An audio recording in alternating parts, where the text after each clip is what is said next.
خوش آمدید پائیدار ترقی کے ہدف 12 ذمہ دار کھپت اور پیداوار کو سمجھنے کے لیے کھپت اور پیداوار کے پائیدار طریقوں کی طرف بڑھیں۔ کبھی سوچا ہے کہ کیا ایسا ممکن ہے کہ ہماری معیشت بھی ترقی کرے اور ہمارا سیارہ بھی تباہ نہ ہو؟ یہی ہے SDG 12 کا بڑا خواب۔ آج ہم اسی چیز کو سمجھنے کی کوشش کریں گے کہ یہ خواب پاکستان کی زمینی حقیقت سے کیسے ٹکراتا ہے اور اس کہانی میں ہم سب کے لیے کیا سبق چھپا ہے۔ اچھا، تو سب سے پہلے اس مسئلے کی جڑ کو سمجھتے ہیں۔ دیکھیں، ہماری دنیا دو راستوں پر چل سکتی ہے۔ ایک راستہ بالکل سیدھا ہے اور تباہ کن بھی، یعنی ہم زمین سے وسائل نکالتے ہیں، چیزیں بناتے ہیں، استعمال کرتے ہیں اور پھر انہیں کچرے میں پھینک دیتے ہیں۔ دوسرا راستہ ایک دائرے کی طرح ہے، ایک زیادہ سمجھداری کا راستہ، جہاں ہر چیز کو بار بار استعمال کیا جاتا ہے۔ یہ صرف دو ماڈل نہیں ہیں، بلکہ یہ دو الگ الگ مستقبل ہیں، اور آج کی ساری بحث اسی ایک انتخاب کے گرد گھومتی ہے۔ تو یہ SDG 12 جس کی ہم بات کر رہے ہیں، آخر ہے کیا؟ بالکل آسان لفظوں میں یہ ایک اصول ہے کہ ہمیں ترقی کرنے کا ایسا طریقہ ڈھونڈنا ہے جس میں ہم اپنے سیارے کو نہ کھا جائیں۔ یہ اس پرانے خیال کو چیلنج کرتا ہے کہ ترقی کے لیے ماحول کی قربانی تو دینی ہی پڑتی ہے۔ کیا یہ واقعی ممکن ہے کہ ہماری معیشت بھی پھلے پھولے اور ہمارا ماحول بھی محفوظ رہے؟ SDG 12 کا جواب ہے ہاں، یہ ممکن ہے۔ یہ ساری باتیں عالمی سطح پر تو بہت اچھی لگتی ہیں، ہے نا؟ لیکن جب یہ بڑے بڑے منصوبے زمین پر اترتے ہیں تو اصل کہانی شروع ہوتی ہے۔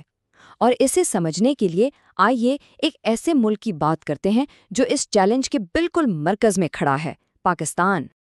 اور بس یہیں سے کہانی میں اصل موڑ آتا ہے۔ یہ وہ میدان ہے جہاں SDG 12 جیسے بلند عزائم کا ٹکراؤ ہوتا ہے، نااہلی، کچرے کے پہاڑوں اور آلودگی کے ایک گہرے بحران سے۔ یعنی ایک طرف ہے بہترین خیالات اور دوسری طرف ہے ایک بہت ہی مشکل حقیقت۔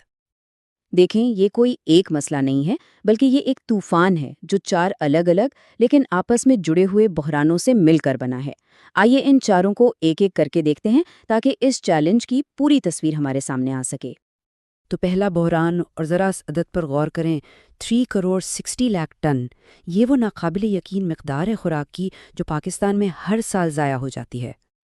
اور رپورٹس اسے صرف ایک آنکڑا نہیں کہتی، وہ اسے ایک قومی المیہ قرار دیتی ہیں۔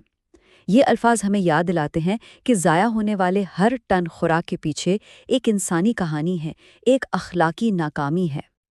اب اس سلائیڈ میں جو چیز واقعی چونکا دینے والی ہے وہ اس کا تضاد ہے۔ سوچیں، ایک طرف ملک کی 40% خوراک ضائع ہو رہی ہے، اور اس میں سے بھی زیادہ تر تو مارکیٹ تک پہنچنے سے پہلے ہی خراب ٹرانسپورٹ اور سٹوریج کی وجہ سے برباد ہو جاتی ہے۔ اور دوسری طرف اسی ملک میں 43% آبادی کو یہ تک نہیں پتا کہ انہیں اگلے وقت کا کھانا کہاں سے ملے گا۔ یہ کتنا خوفناک تضاد ہے۔ اچھا، اب آتے ہیں دوسرے بحران کی طرف۔ یہ 40% کا عدد کیا بتا رہا ہے؟ یہ شہروں میں پیدا ہونے والے اس ٹھوس کچرے کا حصہ ہے جسے اٹھایا ہی نہیں جاتا۔ اور اس 40% کا نتیجہ یہ ہے کہ تقریباً 2 کروڑ ٹن کچرا ہر سال ہماری گلیوں، خالی پلاٹوں اور نالوں میں پڑا سڑتا رہتا ہے۔ یہ نہ صرف ہر طرف آلودگی پھیلاتا ہے بلکہ صحت کے سنگین مسائل کو بھی دعوت دیتا ہے۔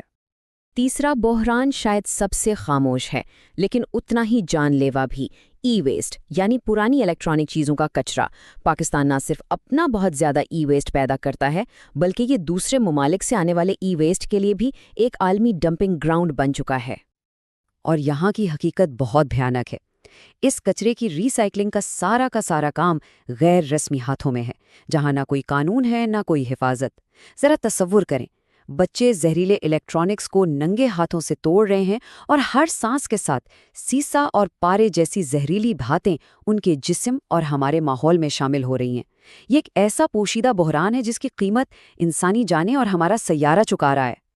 چوتھا اور آخری بحران ہمارے سب سے قیمتی وسیلے سے جڑا ہے، پانی۔ اس چارٹ کو دیکھیں، یہ جو دکھا رہا ہے وہ واقعی چونکا دینے والا ہے۔ پاکستان میں معیشت میں صرف $1 پیدا کرنے کے لیے 1070 لیٹر پانی استعمال ہو جاتا ہے۔ یہ وسائل کا بے دریغ استعمال ہے جو ہمیں ایک اور بہت بڑے بحران کی طرف دھکیل رہا ہے۔ تو اصل بات یہ ہے کہ یہ صرف ایک عدد نہیں ہے، یہی نااہلی پاکستان میں پانی کی شدید قلت کی جڑ ہے۔ اور جب پانی نہیں ہوگا تو نہ زراعت بچے گی نہ صنعت، اور یوں پوری کی پوری معیشت خطرے میں پڑ جائے گی۔ تو اتنے بڑے بحرانوں کے سامنے کیا کچھ کیا بھی جا رہا ہے؟ جواب ہے ہاں، کم از کم کاغذ پر تو بہت کچھ ہو رہا ہے۔ آئیے ذرا ان پالیسیوں پر نظر ڈالتے ہیں جو ان مسائل سے نمٹنے کے لیے بنائی گئی ہیں۔ سب سے پہلے 2017 کا قومی ایکشن پلان، اسے آپ ایک ماسٹر پلان سمجھیں، ایک جامع فریم ورک جو SDG 12 کے تمام پہلوؤں کو حل کرنے کے لیے بنایا گیا تھا۔ پھر 2022 میں خاص طور پر اس زہریلے ای ویسٹ کے بحران سے نمٹنے کے لیے قومی مضر فضلات کے انتظام کی پالیسی لائی گئی۔ یہ ایک بہت ہی خطرناک مسئلے کا ایک ٹارگیٹڈ حل تھا۔ اس کے بعد ایک بالکل نئی اور جدید سوچ سامنے آئی، سرکولر اکانومی فریم ورک۔